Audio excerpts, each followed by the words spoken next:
ॐ जगन्नाथाय ते नमः। हरिः ओम् श्रीगुरुभ्यो नमः। एतत् पुण्यं पापहरं धन्यं दुःखप्रणाशनम् पठतां शृणुतां वापि विष्णु माहात्म्यमुत्तमम्। जय श्री जगन्नाथ। भगवान विष्णुंकर एही उत्तम माहात्म्य गीताशास्त्र पाठक और श्रोतांकर पुण्यवर्धक पापनाशक धन्यवाद योग्य एवं समस्त दुख दूर करने को सामर्थ्य। आसंतु गुरुचरण बसी आजिर गीता अध्ययन करवा। जय श्री जगन्नाथ। ॐ अरूपं स्वरूपं चैव अनन्तं पुरुषोत्तमम् अव्यक्तं विश्वरूपाय जगन्नाथाय ते नमः। गत सेशन रे आमे करथले अयनेषु च सर्वेषु च सर्वेषु यथा भागम् अवस्थिताः भीष्मभिमेवाभिरक्षन्तु भवन्तः सर्वैव हि। जे जेतबळे देखुची दुर्योधन जे गुरु द्रोणाचार्य ताड़ी हनु ना कथार कौन से ओजन नहीं से बाक्चाली भांगी पड़ी बोले माने मो लोक गुड़ा मोर कथा ही शुणुना गोटे रजार कथा न शुणा गोटे माने यही समय निहत जेकोसी रजा भी भांगी पड़ो। दुर्योधन अवस्था से से देखी पितामह भीष्म अणनाथर ये अवस्था देखुं पितामह भीष्म कहला रे रजाटा भांगी पड़ा बेचारा। तेणु बाध्य होकर सी आड़ू आनंदित करने शंख बजाइले। ये शंख ध्वनि आमर जो भारत वर्ष जो सुंदर जिनस रही जे युद्ध आरंभ बेले भी अनुशासन श्रृंखला युद्ध सरला पर भी शंख फुंकिक युद्ध बंद करा जाए। तेणु यही दृष्टि देखा जाए जे ये शंखर महात्मा अच्छी श्रृंखला अच्छी जहाँ युद्ध हम सम्मुखें ज्ञातरे अज्ञात युद्ध हुए नहीं जोटा कि यही महाभारत शेष में जो भाया भाई अश्वत्थामा करता अश्वत्थामा से रात्रि जाकि जो भाई कांड करता है भारी निंदनीय कथा। कारण एथेर तो गुड़े रूल नियम भंग होती किसी असुविधा नहीं। जहाँ भी हो आम प्रथम आम देखा जे आमर बर्तमान भारतीय परंपरा संस्कृति युद्ध आरंभ से युद्ध बर्तमान आरंभ कर। अच्छा ये शंख ना धला खाली शंख बाजेनि आहरी बहुत लोग था ये तो शंख गुड़ा सब महारथी मैंने बजेबे आउ सब था विशेषकर स्वतंत्र गोटे ग्रुप था वाद्य बजापी तस्य संजयन हर्षं संजयन माने जोर जोर रे हर्ष माने आनंदित करने कौरव मानक आ शंख द्वारा शत्रु सैन्य मानक टीनाको दबी जाती जमती सिंह जदि गर्जन करे ताले जंगल जीवजंतु भागी जाते क्या जानते जे जंगल रजा सिंह निजे आसूची। तेणु तस्य संजयन माने उच्च स्वर में हर्षं कुरु वृद्ध पितामह ये आनंद करने निज प्रोत्साहन देवाई से पितामह भीष्म ये से शंख बजेवा आरंभ कले। केमितिया बुझिले ना सिंहनादं विनोद्यचै शंखं दद्मौ प्रतापवान शंख धरिकी से सिंह भाया गर्जन कर बजेले।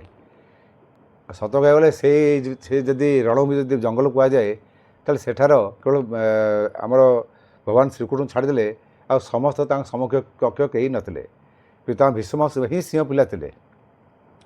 तेणु स्वाभाविक कथा से गर्जन भी सिंह भाया हम जो शंख जोर बजीचंती।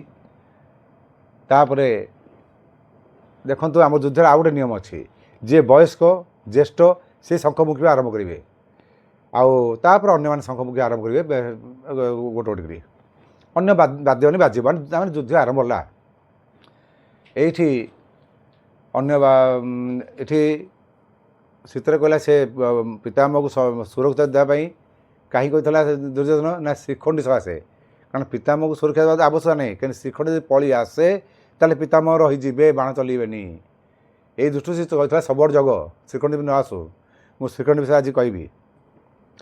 ତେଣୁ ଏଠି ବର୍ତ୍ତମାନ କଲା ପରେ ତାପରେ କହିଲା ତତଃ ଶଙ୍ଖାଶ୍ଚ ଭେର୍ଯ୍ୟଶ୍ଚ, ଭେର୍ଯ୍ୟ ମାନେ ଭେରି, ଭେର୍ଯ୍ୟଶ୍ଚ ପ୍ରଣବାନକ ଗୋମୁଖାଃ, ପ୍ରଣବାନକ ଗୋମୁଖା, ପ୍ରଣ ମାନେ ମୃଦଙ୍ଗ, ପ୍ରଣବାନକ ଗୋମୁଖାଃ, ଗୋ ମାନେ ସିଂହା। ଆପଣ ସିଂହା ଯଦି ଶୁଣିଥିବେ, ସିଂହା ଯେତେବେଳେ ବାଜେ ଅତି ସୁନ୍ଦର, ଗାଈ ଶିଙ୍ଗରେ ସିଂହା ହେଇଥାଏ, ସେଟା ପିତ୍ତଳ ଲଗାଇଥାଏ ପାଖରେ, ସୁନା ପିତ୍ତଳ ରୂପାରେ ଲଗାଇଥାଏ ଆଉ। ଆଚ୍ଛା, ତାପରେ ସେଟା ହେଲା ଭେରି, ନାଗରା, ନାଗରା ମାନେ ସିଏ ଲୁହା ଦେଇକରି କାଠ ଦେହରେ ମଇଁଷି ଛାଲରେ ତିଆରି ହେଇଥାଏ ନାଗରା। ତାପରେ ଢୋଲ, ଢୋଲ ମାନେ ସେ ଛେଳି ଛାଲରେ ତିଆରି ହେଇଥାଏ। ଏଇ ଛାଲର ବି ମହତ୍ତ୍ୱ ବହୁତ ଅଛି, ଛେଳି ଛାଲଟା ଜୋର ଶବ୍ଦ ହେବ। ତାପରେ ମୃଦଙ୍ଗ, ମୃଦଙ୍ଗ ତ ଆପଣ ଜାଣିଛନ୍ତି ଗାଈ ଛାଲରେ ତିଆରି ହେଇଥାଏ, ଦୁମ୍ ଦୁମ୍ ଦୁମ୍ ଦୁମ୍ ବାଜେ, ମୃଦଙ୍ଗ ବଜାନ୍ତି। ଆଉ ଏଇ ଯେଉଁ ବାଜେ ଦୁମ୍ ଦୁମ୍, ସେଟା ଏସବୁ ଗୁଡ଼ାକ ବାଜିବା ଆରମ୍ଭ କରିଦେଲା। ମୃଦଙ୍ଗ ଇଏ ସବୁ ବାଜିବା ଆରମ୍ଭ କରିଦେଲା, ସିଂହା ବାଜିବା ଆରମ୍ଭ ହେଲା, ମାନେ ଏକା ସାଙ୍ଗେ ସବୁ ଆରମ୍ଭ ହେଲା। ଆରମ୍ଭ ହେଲା ଯେତେବେଳେ ପିତାମହ ଭୀଷ୍ମ ବଜେଇଲେ, ତାପରେ କୌରବ ପଟେ ପିତାମହ ଭୀଷ୍ମ ବଜେଇଲା ପରେ ପାଣ୍ଡବ ପାଖରେ କିଏ ଅଛନ୍ତି ମୁଖ୍ୟ ତାଙ୍କର ହେଲେ, ସେ ତାଙ୍କର ଆଧାର ହେଲା ଭଗବାନ ଶ୍ରୀକୃଷ୍ଣ। ବର୍ତ୍ତମାନ ଭଗବାନ ଶ୍ରୀକୃଷ୍ଣ ଆରମ୍ଭ କଲା ମାନେ ସମସ୍ତେ ଆରମ୍ଭ କରିବେ। ତେଣୁ ସେଇଠୁ ସେ କହିଛନ୍ତି ପ୍ରଭାବାନ। ଆଚ୍ଛା, ତତ ଶଙ୍ଖାଶ୍ଚ ଭେର୍ଯ୍ୟଶ୍ଚ ପ୍ରଣବାନକ ଗୋମୁଖାଃ ସହସ୍ରୈବାଦ୍ୟ, ସହସ୍ର ମାନେ ବହୁତ ଅନେକ, ଏଠି ସହସ୍ର ହଜାର ନୁହଁ, ସହସ୍ରୈ ସଶବ୍ଦ ମୂଳ ଜୋର ଜୋର ଶବ୍ଦ ହେବାକୁ ଆରମ୍ଭ କଲା। ତତଃ ତାପରେ ସେ ତିରି ହର୍ଯ୍ୟର ଯୁକ୍ତେ ମହତି ସ୍ୟନ୍ଦନେ ସ୍ଥିତ। ତ ତାପରେ ଗଲା ଶ୍ଵେତ ଅଶ୍ଵ ଯୁକ୍ତ ହୋଇଥିବା, ଶ୍ଵେତ ଅଶ୍ଵ ଯୁକ୍ତ ହୋଇଥାଏ କେଉଁଠି? ତତଃ ଶ୍ଵେତର ହର୍ଜେଇ ଯୁକ୍ତେ, ମାନେ ଶ୍ଵେତ ଅଶ୍ଵ ଯୁକ୍ତ ହୋଇଥିବା ମହତି ସନ୍ଧ୍ୟନେ ସ୍ଥିତ ହେଇଗଲା ମାଧବ। ତାପରେ ଶ୍ଵେତ ଅଶ୍ଵଯୁକ୍ତ ରଥ କିଏ? ସେ ନନ୍ଦିଘୋଷ ରଥ ଆସିଲା। ଏଠି ଶ୍ଵେତ ଅଶ୍ଵ ଯେଉଁ କହିଲେ, ସେ ନନ୍ଦିଘୋଷ ରଥର ଟିକେ ନାକୁ ସମ୍ୟକ ବର୍ଣ୍ଣନା କରିକି ସେ ଆଗେଇଛନ୍ତି। ନନ୍ଦିଘୋଷ କିଏ ଅଛି? ନନ୍ଦିଘୋଷ କିଏ ଥିବ ନା, ରଥୀ ହେଉଛି ଅର୍ଜୁନ, ପାର୍ଥ, ସାରଥୀ ହେଉଛି ଭଗବାନ ଶ୍ରୀକୃଷ୍ଣ ନିଜେ। ମାଧବ, ଏଠି କହିଲେ ମାଧବ ପାଣ୍ଡବଶ୍ଚୈବ, ତାପରେ ମାଧବ ଦିବୌ ଶଙ୍ଖୌ ମତୁଃ, ତାପରେ ମାଧବ ପାଣ୍ଡବ ମାନେ ସବୁ ଦିବ୍ୟ ଶଙ୍ଖ ସବୁ ବଜିବା ଆରମ୍ଭ କଲେ। ଦିବ୍ୟ ଶଙ୍ଖ ମାନେ ଅତି ସୁନ୍ଦର ଦେବତାମାନଙ୍କ ଦ୍ୱାରା ପ୍ରାପ୍ତ ହୋଇଥିବା ଶଙ୍ଖକୁ ବଜିବା ଆରମ୍ଭ କରିଦେଲେ। ତାହେଲେ ଏଠି ବର୍ତ୍ତମାନ ଦେଲା ତତ ଶ୍ଵେତ ଅଶ୍ଵ। ଏଇ ଶ୍ଵେତ ଅଶ୍ଵ ଗୁଡ଼ାକ ଯେଉଁ ନନ୍ଦିଘୋଷ ରଥରେ ଯୁକ୍ତ ହୋଇଥାନ୍ତି, ମୁଁ ସେ ବିଷୟରେ ସମୟ ଟିକେ କହିଦେଉଛି। ଏଠି ଚିତ୍ରରଥ ବୋଲି ଆଉ ଗୋଟେ ଗନ୍ଧର୍ବ, ଯିଏକି 100ଟି ଶ୍ଵେତ ଅଶ୍ଵ ଦେଇଥିଲା ଏଇ ନନ୍ଦିଘୋଷ ପାଇଁ। ତା ଦେହରୁ ସବୁଠୁ ଆଶ୍ଚର୍ଯ୍ୟ ହେଲା, ସେ 100 ଶ୍ଵେତ ଅଶ୍ଵ କେହି ମରନ୍ତିନି। ଯଦି ବା କିଏ ମରନ୍ତି, ତାପରେ ଆଉ ଗୋଟେ ଅଶ୍ଵ ହେଇଯାଏ, ତାହେଲେ ଏମିତି 100 ହେଇକି ଥାଏ। ତା ଦେହରୁ 4ଟି ଅଶ୍ଵ ଏଇ ନନ୍ଦିଘୋଷରେ ଯୁକ୍ତ ହୋଇଥାନ୍ତି। ଶୈବ, ସୁଗ୍ରୀବ, ମେଘପୁଷ୍ପର ବଳାହକ, ଏ 4 ଶ୍ଵେତ ଅଶ୍ଵ ଯୁକ୍ତ, ତାଙ୍କ ନାଁ ଏଇମାନେ ଯୁକ୍ତ ହୋଇଥିବେ। ଏମାନେ ସଦା ସର୍ବଦା ଯୁବକ, କେବେ ବୁଢ଼ା ହେବେନି, ଅତି ବଳଶାଳୀ, ଅତି ତୀବ୍ରଗାମୀ। ଏଇ ଯୁକ୍ତ ହୋଇଥିବା ସେ ନନ୍ଦିଘୋଷର ତ ବର୍ଣ୍ଣନା କଲେ ବହୁତ ସମୟ ଲାଗିଯିବ। ତେଣୁ ଯୁକ୍ତ ହୋଇଛନ୍ତି, ତା'ର ଧ୍ୱଜା ଉଡ଼ୁଛି ଯେମିତି ସତେ ଯେମିତି ଚନ୍ଦ୍ର ସୂର୍ଯ୍ୟର ତେଜକୁ ଭାଙ୍ଗିକିରି ଉଡ଼ୁଛି। ଉପରେ ଚନ୍ଦ୍ର ଅଛନ୍ତି, ତିଲକ ମୋହନ ନେତଦାର, ତେଣୁ ଚନ୍ଦ୍ର ଅଛନ୍ତି, ତାରା ଅଛି ବିନ୍ଦୁ ଭଳିଆ, ତାକୁ ତଲେକ ନେତ୍ର। ଧ୍ୱଜା ହେଲା କପିଧ୍ୱଜ, ସ୍ୱୟଂ କପିରାଜ ନିଜେ, ରାମ ଭକ୍ତ ହନୁମାନ ବସିଛି ସେଠି। ତାହେଲେ ଚିନ୍ତା କରନ୍ତୁ କେଉଁଭଳିଆ ରଥ ହେଇଥିବ। ଏଇଠି ଯେଉଁ କହିଲେ ମାଧବ, ସେଠି ଦେଖନ୍ତୁ, ଏଇ ମୁଁ ବାରମ୍ବାର କହିଛି, ଗୀତାର ପ୍ରତ୍ୟେକ ଶବ୍ଦକୁ ଆପଣ ଇମ୍ପୋର୍ଟାନ୍ସ ଦେବେ। ସେଠି ଅନ୍ୟ କୃଷ୍ଣ କହିଲାନି, କ'ଣ କହିଲା? ମାଧବ ପାଣ୍ଡବଶ୍ଚୈବ। ମାଧବ ମାନେ ସ୍ୱୟଂ ମାଧବ, ମାନେ ମା ମାନେ ପୃଥିବୀ, ମା ମାନେ ଲକ୍ଷ୍ମୀ। ଏଠି ଲକ୍ଷ୍ମୀପତି ମାନେ ନାରାୟଣ। ଆମେ ଲକ୍ଷ୍ମୀପତି ହିସାବରେ ଗ୍ରହଣ କରିବାନି। ମାନେ ମୋ ଚିନ୍ତାଧାରାରେ ଏଠି ମା ମାନେ ପୃଥିବୀ ଯେ ଧାରଣ କରିଛି, ମା ସାରା ବ୍ରହ୍ମାଣ୍ଡ ତା ଦେହରେ ଅଛି, ବସିଛି ତା ଦେହରେ। କାହାପରେ? ସେ ରଥରୁ ସ୍ୱୟଂ ବ୍ରହ୍ମାଣ୍ଡପତି, 14 ବ୍ରହ୍ମାଣ୍ଡର ପତି ଭଗବାନ ଶ୍ରୀକୃଷ୍ଣ ନିଜେ ବିରାଜମାନ କରିଛନ୍ତି ସେଠି। ସେଥିପାଇଁ ତା ନାଁ ହେଲା ମାଧବ, ମାଆକୁ ଧାରଣ ଯିଏ କରିଥାଏ। ମା ମାନେ ପୃଥିବୀ, ପୃଥିବୀ ଧାରଣ କିଏ କରିଥିଲେ? ବରାହ ଅବତାରରେ ଭଗବାନ ବିଷ୍ଣୁ ଧାରଣ କରିଥିଲେ, ପୃଥିବୀର ରକ୍ଷା କରିଥିଲେ। ଆପଣ ଯଦି ଲକ୍ଷ୍ମୀ ନେବେ ହେବ, କିନ୍ତୁ ମୋ ଚିନ୍ତାଧାରାରେ ମାଧବ ମାନେ ପୃଥିବୀ ଯିଏ ଧାରଣ ମାଆକୁ ଯେ ଧରିଛି, ସ୍ୱୟଂ ବ୍ରହ୍ମାଣ୍ଡକୁ ଧରିଥିବ, ସେଥିପାଇଁ ସେ ମାଧବ। ମାଧବ ପାଣ୍ଡବ ପାଣ୍ଡବ ମାନେ ହେବ ଏବଂ ପାଣ୍ଡବମାନେ ତାଙ୍କର ସେ ଚାହିଁବ ଦିବ୍ୟ ଶଙ୍ଖ ପ୍ରଦତ୍ତୁ ମାନେ ସେଇସବୁ ଆରମ୍ଭ କରିଦେଲେ ଶଙ୍ଖ ବଜେଇବା। କେମିତି କ'ଣ ସମଝିଲେ? ପଞ୍ଚଜନ୍ୟ ହୃଷିକେଶ ବଜେଇଲେ ପଞ୍ଚଜନ୍ୟ। ଏଇଠି ଟିକିଏ ମୁଁ ଶଙ୍ଖ ବିଷୟଟି ଆପଣ ସମୟ ଭାବରେ କହିଦେଉଛି। ଶଙ୍ଖ ଯେଉଁ ଆମର ଯେଉଁ ଶଙ୍ଖ ଶବ୍ଦଟା ଏତେ ପବିତ୍ର ଇଏ ହେଇଥିଲା, ଶଙ୍ଖଚୂଡ଼ ବୋଲି ଗୋଟେ ରାକ୍ଷସ ଥିଲା। ଏଇଟା ଏଇ ଜିନିଷଟି ବର୍ଣ୍ଣନା ହେଇଛି ବ୍ରହ୍ମବୈବର୍ତ ପୁରାଣର ପ୍ରକୃତି ଖଣ୍ଡର 18 ନମ୍ବର ଅଧ୍ୟାୟରେ ବର୍ଣ୍ଣନା ହେଇଛି।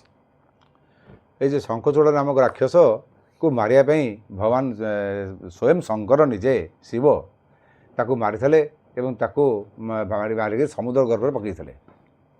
ତାର ଯେଉଁ ଅସ୍ଥି ହାଡ଼ ଗୁଡ଼ାକ ସେଗୁଡ଼ାକ ଗୋଟେ ଗୋଟେ ଶଙ୍ଖ ହେଇଥିଲା। ଏ ବିଭିନ୍ନ ପ୍ରକାରର ଶଙ୍ଖ ଅଛି। ଏ ବିଭିନ୍ନ ପ୍ରକାର ଶଙ୍ଖ ଆଉ ଶଙ୍କର ମାହାତ୍ମ୍ୟ ବିଷୟରେ ଯଦି ନିଆଯିବ ତାହେଲେ ଆପଣମାନଙ୍କୁ ଯିବେ ପଦ୍ମପୁରାଣକୁ।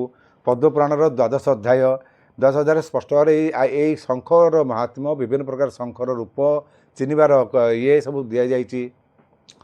ପ୍ରକୃତ ଶଙ୍ଖ ଚିହ୍ନିବାକୁ ଗଲେ ଯଦି ଆପଣ ଜାଣିବାକୁ ଚାହୁଁଛନ୍ତି ଅରିଜିନାଲ୍ ଶଙ୍ଖ କେଉଁଟା, ତାହେଲେ ଗୋଟେ ବସ୍ତାରେ ଶଙ୍ଖ ତଳେ ରଖିଦିଅନ୍ତୁ, ତାପରେ ଅରୁଆ ଚାଉଳ ଭର୍ତ୍ତି କରିଦିଅନ୍ତୁ, କିଛି ସମୟ ଅପେକ୍ଷା କରନ୍ତୁ, ଦେଖିବେ ଶଙ୍ଖଟା ଆସ୍ତେ ଆସ୍ତେ ଆସ୍ତେ ଉପରକୁ ଉଠି ଆସିବ ଆପେ ଆପେ।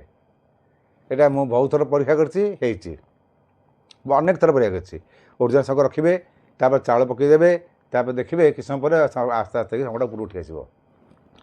ଅରିଜିନାଲ୍ ଶଙ୍ଖ।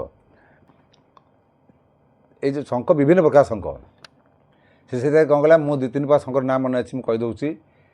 ଶଙ୍ଖ ତ ଏମିତି ଦେଖିବାକୁ ଗଲେ 4 ବର୍ଣ୍ଣ ବି ଅଛି। ବ୍ରାହ୍ମଣ, କ୍ଷତ୍ରିୟ, ବୈଶ୍ୟ, ଶୂଦ୍ର 4 ପ୍ରକାରର ଶଙ୍ଖ ବି ଅଛି। ତା ଦେହରେ ବାମାବର୍ତ୍ତ ଶଙ୍ଖ, ଦକ୍ଷିଣାବର୍ତ୍ତ ଶଙ୍ଖ ଅଛି। ଆମେ ଯେଉଁ ଶଙ୍ଖ ମୁଦ୍ରା କରୁଛେ, ଦକ୍ଷିଣାବର୍ତ୍ତ ଶଙ୍ଖ ମୁଦ୍ରା କରୁଛେ, ଏମିତିଆ ଏଇ ହାତ ରଖିକିରି ଦକ୍ଷିଣାବର୍ତ୍ତ କରୁଛେ। କାରଣ ଦକ୍ଷିଣାବର୍ତ୍ତ ଶଙ୍ଖ ଯଦି କାହା ଥାଏ, ସେ ତ ସୌଭାଗ୍ୟରୁ ମିଳେ ସେଟା। କାରଣ ଦକ୍ଷିଣା ଶଙ୍ଖ ସହଜେ ମିଳେନି। ଆଉ ଦକ୍ଷିଣାବର୍ତ୍ତ ଶଙ୍ଖରେ ଯଦି ଥାଏ ତାହେଲେ ତା'ର ସ୍ୱତନ୍ତ୍ର ପ୍ରୋସିଜିଅର ଅଛି, ପୂଜା ବିଧାନ ଅଛି। ଯଦି କୌଣସି ଲୋକ ମୋ ଶିଷ୍ୟମାନେ ଚାହାନ୍ତି ତାଙ୍କୁ ମୁଁ ଶିଖେଇଦେବି। ଆଉ କେବଳ ଶଙ୍ଖ ପୂଜା ଦ୍ୱାରା ତୁମେ ବିଷ୍ଣୁ, ବ୍ରହ୍ମା, ବିଷ୍ଣୁ, ମହେଶ୍ୱର, ଦୁର୍ଗା ସମସ୍ତେ ପାଇପାରିବ। ତା ଘରୁ ଲକ୍ଷ୍ମୀ ଛାଡ଼ିବେନି, କି ସନ୍ତାନ କେବେ ନ ହେଉଥିବା ଲୋକର ସନ୍ତାନ ବି ହେବ ଯଦି ଦକ୍ଷିଣାବର୍ତ୍ତ ଶଙ୍ଖ ମିଳେ। କିନ୍ତୁ ଏଇ ଯେଉଁ ଦାଣ୍ଡରୁ କିଣି ଆଣିବା ଶଙ୍ଖ ସେ ଡୁପ୍ଲିକେଟ୍ ବହୁତ ହେଉଛି, ହେବନି। ଆଚ୍ଛା, ଶଙ୍ଖର ଭେରାଇଟି କ'ଣ ଅଛି? ଗୋଟେ ଅଛି ଗଣେଶ ଶଙ୍ଖ। ସିଏ ହେଲା ଏମିତି ଗୋଟେ ଗୋଲ ହେଇଥିବ, ମାନେ ମାଠିଆ ଭଳିଆ, ତା ଅଗୁଡ଼ାରେ ଅଳ୍ପ ଟିକେ ବାହାରିଥିବ, ଆଉ ତା ଡଙ୍ଗୁଡ଼ା ହେଇଥିବ ମାନେ ଗୋଲାପୀ ବର୍ଣ୍ଣ ଟାଇପ୍ର, ଭିତର ବାହାର ଉଭୟ ଯୋଗ ଗୋଲାପୀ ବର୍ଣ୍ଣ ଟାଇପ୍ର ହେଇଥିବ, ଆଉ ସେ ବାହାରିଥିବ। ସେ ଶଙ୍ଖ ବହୁତ ରେୟାର ମିଳେ। ଆଉ ସେଇଟା ଆମର ଏଇ ପ୍ରଶାନ୍ତ ମହାସାଗର, ଭାରତ ମହାସାଗର ମିଳେନି। ସେ ଆଣ୍ଟାର୍କଟିକା ମହାସାଗର ସେପଟ ସାଇଡ଼ରେ ମିଳେ। ସେଇ ଶଙ୍ଖଟା ମିଳିଥିଲା କାହାକୁ ନା, ଯେତେବେଳେ ନାଗବାଳି ବିଷ ଦେଇକରି ଭୀମ ପକାଇ ଦିଆଯାଇଥିଲା, ସେ ଯାଇକରି ତା ନାଗବାଳିକି ଭୟ କରି ଆସିଥିଲା। ସେତିକିବେଳେ ଯେତେବେଳେ ତା ଭିତରେ ଥିଲା, ସେତେବେଳେ ସବୁ ବିଦାୟ କଲାବେଳେ ତାକୁ ନାଗରାଜ ସ୍ୱୟଂ ସେ ଶଙ୍ଖ ଦେଇଥିଲେ। ସ୍ୱୟଂ ସେ ଶଙ୍ଖ ଦେଇଥିଲେ। ସେ ଶଙ୍ଖଟା କେବଳ ଭୀମ ପାଖରେ ଥାଏ। ଆଉ ବାକି ରହିଲା ଶଙ୍ଖ, ବିଭିନ୍ନ ପ୍ରକାର ଶଙ୍ଖ ଅଛି। ତାପରେ ଦେବୀ ଶଙ୍ଖ ଗୁଡ଼ାକ ସେମିତି ଗୋଟେ ଛୋଟିଆ, ମୁଁ ଦେଖିଛି ସେଗୁଡ଼ାକ ଥାଏ। ଆଉ ସେଗୁଡ଼ା ତା ଅଗଟା ମାନେ ପୁଛ ଭାଗଟା ଏମିତି ଲମ୍ବା ହେଇକି ଥାଏ, ବହୁତ ଲମ୍ବା, ମାନେ ଲାଗିବ ଯେ ଗୋଟେ ସିଙ୍ଗା ଭଳିଆ ଏମିତି ଯାଇକରି ସେ ଲମ୍ବା ଭଳିଆ ଥିବ। ଦେବୀ ଶଙ୍ଖ ସେଇଟା ତା ବର୍ଣ୍ଣ 2 ପ୍ରକାର ଥାଏ, ଗୋଟେ ହଳଦିଆ, ଗୋଟେ ଲାଲ। ଆଉ ଗୋଟେ ହେଉଛି ସୁନ୍ଦର ଶଙ୍ଖ, ଯେଉଁଟା ଆପଣ ଦେଖୁଛନ୍ତି ମୂର୍ତ୍ତି ଗୁଡ଼ାକ ଅଛି, ସ୍ୱୟଂ ବିଷ୍ଣୁ ଧାରଣ କରୁଛନ୍ତି, ତାକୁ ବିଷ୍ଣୁ ଶଙ୍ଖ ବୋଲି କୁହାଯାଏ। ସେଇଟା ସବୁଠାରୁ ସୁନ୍ଦର ଲାଗେ, ଶୁଭ୍ର ବର୍ଣ୍ଣ, ମୁକ୍ତା ଭଳିଆ ଝଟକୁଥିବ, ପାଲିଶ, ସ୍ମୁଥ୍, ହାଲକା, ଆଉ ଅତି ସୁନ୍ଦର ମନୋହର ଶଙ୍ଖ। ସେ ଶଙ୍ଖ କଲେ ଆମେ ପ୍ରାୟ ସେଇଟାକୁ ବୁଝୁ। ସେଇ ଜିନିଷ ଶଙ୍ଖଠାରୁ ଆ ବ୍ୟତୀତ ବି ଅନ୍ୟାନ୍ୟ ପ୍ରକାରର ଶଙ୍ଖ ଅଛି। କଳା ଶଙ୍ଖ ବି ଅଛି। ତାପରେ ସେ ବଡ଼ ଛୋଟ ତାର ସାଇଜ୍ ନେଇକି ଅଛି, ସେ ତାର ବାଦ୍ୟ ବି ଅଛି। କିନ୍ତୁ ମହାପ୍ରଭୁଙ୍କ ହାତରେ ଯେଉଁ ଶଙ୍ଖଟା ଆସିଲା ପଞ୍ଚଜନ୍ୟ ଶଙ୍ଖ ଆସିଲା କେଉଁଠୁ? ଏଇ କୃଷ୍ଣ ଯେଉଁ ପଞ୍ଚଜନ୍ୟ ଶଙ୍ଖ ପାଇଲେ କେଉଁଠୁ? ଆଚ୍ଛା କୃଷ୍ଣଙ୍କର ଗୁରୁ ହେଲେ କିଏ? ସନ୍ଦୀପନୀ ଋଷି। ବିଦ୍ୟା ସରିଗଲା। ସନ୍ଦୀପନୀ ଋଷିକି ବର୍ତ୍ତମାନ ଶ୍ରୀକୃଷ୍ଣ କହିଲେ ଯେ ଆମେ ତ ବିଦ୍ୟା ପୂର୍ବରୁ ଗୁରୁ ଦକ୍ଷିଣା ଦେବୁ। ସନ୍ଦୀପନୀ ତ କହିଲେ ଯେ ମୋ ଗୁରୁ ଦକ୍ଷିଣା ଦରକାର ହିଁ ନାହିଁ, କାହିଁକିନା ତୁମ ପ୍ରଭୁ ନିଜେ ଯେତେବେଳେ ମୋର ମୋତେ ଗୁରୁର ଅଧିକାର ଦେଲ ସେଇଟା ମୋ ପାଇଁ ଦକ୍ଷିଣା ହେଇଗଲା। ଏଇଠି ଗୁରୁ ମାଆର ଅବସ୍ଥା ପଡ଼ିଲା। କୃଷ୍ଣ କହିଲେ ନାଇଁ ନାଇଁ, ଆମେ ଗୁରୁ ଦକ୍ଷିଣା ବିନା ଯିବୁ ନାହିଁ, ଏଇଟା ହେଲା ପରମ୍ପରାର ଭଙ୍ଗ, ଆମେ ପରମ୍ପରା ଭଙ୍ଗ କରିବାକୁ ଚାହୁଁନାହୁଁ। ତେଣୁ ଆମେ ଯାହା ଆପଣ କହୁଛନ୍ତି କୁହନ୍ତୁ। ଗୁରୁ ମା ସେଥିରୁ କହିଲେ, ଗୁରୁ ମା କାନ୍ଦୁଥିଲେ। ସେଥିରେ କୃଷ୍ଣ କହିଲେ ମା ଆପଣ କାହିଁ କାନ୍ଦୁଛନ୍ତି? ନା ବାପାରେ ପୁତ୍ର ଗୋଟିଏ ବୋଲି ପୁଅ ଥିଲା, ହଁ ସେ ତ ଚାଲିଗଲା, ତାପରଠୁ ତୁ ମୋ ପାଖରେ ଥିଲୁ, ମୁଁ ତୋତେ ପୁଅ ଭଳିଆ ଦେଖୁଥିଲି, ବର୍ତ୍ତମାନ ତୁ ବି ଚାଲି ଯାଉଛୁ, ତ ଦୁଇ ଭାଇ ଯାକ ପଳେଇଲା ପରେ ମୋତେ ସେ ପୁତ୍ର ବିୟୋଗଟା ବହୁତ ବାଧିବ ଆଉ କଷ୍ଟ ବି ହେବ। ତ ମୁଁ ସେଥିପାଇଁ ମନ ଦୁଃଖରେ କାନ୍ଦୁଛି। ନା ମା ଆପଣ ପୁଅ କେମିତି ମରିଗଲା? ହଁ ପୁନଃଦତ୍ତ ସେ ପୁଅ ନା ପୁଅ ତ ଯାଇଥିଲା ତ୍ରିବେଣୀ ସ୍ନାନ କରୁଥିଲା, ତାପରେ ତ ସେଇ ପାଣିରେ ଭାସିଗଲା। ଆଉ ନା ହୁଏତ ଭାସିଗଲା ପରେ ବଞ୍ଚି ଥାଇପାରେ। ନା ଆରେ ମୋତେ କାହିଁ ମିଛ ଭଣ୍ଡ ଇଏ କରୁଛୁ, ସେ କେବେଠୁ ଗଲାଣି। ନା ନାଇଁ ମା ଆମେ ଖୋଜି ଆଣି ଦେବୁ, ଏଇ ହେଲା ଆମର ଗୁରୁ ଦକ୍ଷିଣା। ଯା ଆମର ଏଇ ହେଲା ମା ଗୁରୁ ଦକ୍ଷିଣା, ଗୁରୁଦେବ ଆପଣଙ୍କୁ ଆଶୀର୍ବାଦ କରନ୍ତୁ, ଆମେ କାର୍ଯ୍ୟରେ ସଫଳ ହେଉ। ଆମେ ବର୍ତ୍ତମାନ ଯାଉଛୁ, ବର୍ତ୍ତମାନ ଆପଣଙ୍କ ପୁଅକୁ ଖୋଜିକି ଆଣି ଆପଣଙ୍କୁ ଦେଇଦେଲେ ଆମ ଗୁରୁ ଦକ୍ଷିଣା ହେଇଗଲା। ଋଷି କାନ୍ଦି ପକାଇଲେ, କହିଲେ ଏଟା ଅସମ୍ଭବ। ତଥାପି ଋଷିଙ୍କ ଭିତରେ ଥାଏ ଯେ ସ୍ୱୟଂ ଭଗବାନ ନାରାୟଣ, ଶେଷନାଗ, ବଳରାମ ଏ ଦୁଇ ଜଣ ଅଛନ୍ତି, ଅସମ୍ଭବ ତାଙ୍କ ପାଇଁ କିଛି ନାହିଁ। କାନ୍ଦି ପଡ଼ିଲେ ହଉ ପ୍ରଭୁ ଆପଣ ପୁଅକୁ ଦେଇଦେଲେ ଆଉ ମୋର କ'ଣ ଅଛି? ହଁ ଯାଆନ୍ତୁ, ମୁଁ ତା ଆଶୀର୍ବାଦ କ'ଣ କରିବି, ତଥାପି ଗୁରୁ ସାରା ଆଶୀର୍ବାଦ କରୁଛି। ଆଚ୍ଛା କଲେ ଭଗବାନ ଶ୍ରୀକୃଷ୍ଣ ଗଲେ। ଆପଣ ଜାଣିଛନ୍ତି ସେ ଯେଉଁଠି ସେ ବୁଡ଼ିଥିଲା ପାଣିରେ, ସେଇ ପାଣିରୁ ଡେଇଁଲେ, ଜମ୍ପ କଲେ ଦୁଇ ଭାଇ ଯାକ। ସେଠି ଏଇ ଦେଖନ୍ତୁ ରାକ୍ଷସମାନଙ୍କ ଦ୍ୱାରା ହାଡ଼ ଯେଉଁ ଆମେ କହିଲେ ନା ଶଙ୍ଖଚୂଡ଼ ହାଡ଼ରୁ ସବୁ ଶଙ୍ଖ ଯାଇଥିଲା, ସେଇଠି ପଞ୍ଚଜନ୍ୟ ନାମକ ଗୋଟେ ରାକ୍ଷସ ଥିଲା। ସେ ଶଙ୍ଖ ସିଏ ପ୍ରଭୁଙ୍କୁ ରୋକିଲା। ସେ କହିଲା ମୁଁ ସମସ୍ତଙ୍କୁ ଖାଇଦିଏ। ସେମାନେ ତ କେତେ ବଡ଼ ରାକ୍ଷସ ହେଇଥିବ। ଆଉ ତାହେଲେ ମୋ ଗୁରୁର ପୁଅକୁ ନା ମୁଁ ଖାଇଛି, ନା ଖାଇଛି ତତେ ମାରିବାକୁ ପଡ଼ିବ। ଆଉ ପ୍ରଭୁ ମୋତେ ମାରିଦେଲେ କ'ଣ ମିଳିବ? ସେ ତ ମରିକିରି ସବୁ ମରିଗଲାଣି, ତାମାନେ ସେ ଜମରେ ଯାଉ ପଡ଼ିଲାଣି। ମୁଁ ସିନା ଶରୀରଟା ଖାଇଛି, ଆତ୍ମା ତ ଅଛି ଜମ ପାଖରେ ନା। ଆଚ୍ଛା ତାହେଲେ ଠିକ୍ ଅଛି, ତତେ କିନ୍ତୁ ମାରିବାକୁ ପଡ଼ିବ। ସେ କହିଲା ଆଚ୍ଛା ଠିକ୍ ଅଛି ପ୍ରଭୁ, ଆପଣ ଯଦି ମାରିବେ ତାହେଲେ ମୁଁ ତ ହସି ହସି ମରିଯିବି, ଏଥିରେ କ୍ଷତି କ'ଣ? ଆପଣ ତ ବୋଲେ ମୁଁ ମୁକ୍ତି ଲାଭ କରିବି। କିନ୍ତୁ ଗୋଟିଏ ମୋର ଅନୁରୋଧ, ଆପଣ ମାରିଲେ ମାରନ୍ତୁ, କିନ୍ତୁ ମୋର ଏଇ ଶଙ୍ଖଟିକୁ ଆପଣ ସଦା ପାଇଁ ରଖିବେ। ଆଉ ଆପଣ ଯେତେବେଳେ ବଜେଇବେ ମୁଁ 5ଟା ଜିନିଷ ସୃଷ୍ଟି ଏଇ ଶଙ୍ଖରୁ ସଦା ପାଇଁ ହେଉଥିବ। ତ ତାହେଲେ ପଞ୍ଚଜନ୍ୟ ଇଏ ହେଲା ଆମର ପୌରାଣିକ କଥା। ଏଇଟା ବ୍ରହ୍ମବୈବର୍ତ ପୁରାଣରେ ବର୍ଣ୍ଣନା ହେଇଛି। କିନ୍ତୁ ଆମେ ଅନ୍ୟ ଦୃଷ୍ଟିରୁ ଦେଖିବା, ବୈଜ୍ଞାନିକ ଦୃଷ୍ଟିରୁ ଗୋଟେ କମ୍ପନ ଦ୍ୱାରା ଆମର ଯେଉଁ ପଞ୍ଚ ମହାଭୂତ ଥାଏ, 5 ଏଲିମେଣ୍ଟସ୍ ଇଂଲିଶରେ କହୁଛନ୍ତି, ଯେଉଁ କ୍ଷିତପ୍ତେଜ ମରୁତଭ୍ୟମ୍ ପୃଥିବୀତତ୍ତ୍ୱ, ଜଳତତ୍ତ୍ୱ, କ୍ଷିତପ୍ତେଜ ମାନେ ଅଗ୍ନିତତ୍ତ୍ୱ, ବାୟୁତତ୍ତ୍ୱ, ଆକାଶ ତତ୍ତ୍ୱ, ଏଇ 5ଟା ଯେଉଁ ତତ୍ତ୍ୱ ଥାଏ, ପୃଥିବୀ ଜଳେ ଜଳ, ମଗ୍ନୌ ଅଗ୍ନି, ପବନେ ପବନ, ଆକାଶେ, ଏଇ 5ଟା ଯାକ ଜିନିଷ ସୃଷ୍ଟି ହେଲେ ସେ ଯେଉଁ କମ୍ବାଇଣ୍ଡ ଠିକ୍ ପ୍ରପୋର୍ସନରେ ହୁଅନ୍ତି, ଅନୁପାତରେ ହୁଏ, ସେତେବେଳେ ଗୋଟେ ଜିନିଷ ସୃଷ୍ଟି ହେବ। ତେଣୁ ଆମର ଏଇ ଯାହା ସବୁ ଦେଖୁଛ, ଏଇସବୁ ଯାହା ଦୃଶ୍ୟମାନ ହେଉଛି, ଯେକୌଣସି ବଡ଼ି ଅଛି, ଇଭେନ୍ ପବନ ସ୍ୱୟଂ ଯଦିଓ ଅନୁଭବ ହେଉଛି, ଏଇ ସବୁ ଗୁଡ଼ାକ ହେଉଛନ୍ତି ଏଇ ପଞ୍ଚ ମହାଭୂତର ସମାହାର। ନହେଲେ ଗୋଟେ ଜିନିଷ ତିଆରି ହେଇପାରିବ ନାହିଁ। ତେଣୁ କମ୍ପନରୁ ସବୁ ଜିନିଷ ସୃଷ୍ଟି। କମ୍ପନ ଦ୍ରବ୍ୟ ଥିଲେ କମ୍ପନ ଅଛି, କମ୍ପନ ଥିଲେ ଦ୍ରବ୍ୟ ଅଛି। ତେଣୁ ଦ୍ରବ୍ୟ ଆଗ ନା କମ୍ପନ ଆଗ? ସେଥିପାଇଁ ଚାରୁକଳା ଆଉ ଲଳିତ କଳା ଆଦିରୁ କେଉଁଟା ଆଗ? କେହି କହିପାରିବେନି, ସେ ଭଗବାନ ଜାଣନ୍ତି। ଯାହା ବି ହେଉ, ମୋଟାମୋଟି ହେଲା ଆମର କହିବା ଉଦ୍ଦେଶ୍ୟ ହେଲା ଯେ ଭଗବାନ ଶ୍ରୀକୃଷ୍ଣଙ୍କ ପାଖରେ ବା ବିଷ୍ଣୁଙ୍କ ପାଖରେ ପଞ୍ଚଜନ୍ୟ ଶଙ୍ଖ ଥିଲା। ସେ ତା ଦ୍ୱାରା ସୃଷ୍ଟି ରଚନା କରୁଥିଲେ। ଆଉ ଯିଏ ସୃଷ୍ଟି ରଚନା କରେ ସେ ସୃଷ୍ଟିକି ଭଙ୍ଗ ବି କରିଦେଇପାରେ। ତେଣୁ ଏଠି ମହାପ୍ରଭୁ ସେଇ ଏଠି କହୁଛନ୍ତି ନା ପଞ୍ଚଜନ୍ୟଂ ହୃଷିକେଶ ହୃଷିକ। ଦେଖନ୍ତୁ ଏଠି ଆଉ ଗୋଟେ ସୁନ୍ଦର ଜିନିଷ କହିଲା, ସେଠି କହିଲା ମାଧବ କେଉଁଠି ରଥ ଉପରେ ମାନେ ମାଆକୁ ଧାରଣ କରିଥିବା ମାଧବ ବସିଛନ୍ତି। ଏଠି କୃଷ୍ଣଙ୍କ ନାଁ ଗୁଡ଼ାକ ବହୁତ ଆବଶ୍ୟକ ଅଛି। ପ୍ରତ୍ୟେକ ଶବ୍ଦର କୃଷ୍ଣଙ୍କ ନାଁ ଅର୍ଜୁନ ନାଁ ବହୁତ ମୂଲ୍ୟବାନ। ପଞ୍ଚଜନ୍ୟଂ ହୃଷିକେଶ ଦେବଦତ୍ତଂ ଧନଞ୍ଜୟ, କେଡ଼େ ସୁନ୍ଦର କଥା କହିଲା। ପଞ୍ଚଜନ୍ୟ ସଖୀ କିଏ ବଜେଇଲା ନା ହୃଷିକେଶ। ଆଚ୍ଛା, ହୃଷିକ ମାନେ ହେଲା ଇନ୍ଦ୍ରିୟ। ହୃଷିକ ମାନଙ୍କୁ ଯିଏ ଜୟ କରିଥାଏ, ବିଜୟ କରିକିରି ଲାଭ କରିଥାଏ, ମାନେ ଜିତେନ୍ଦ୍ରିୟ।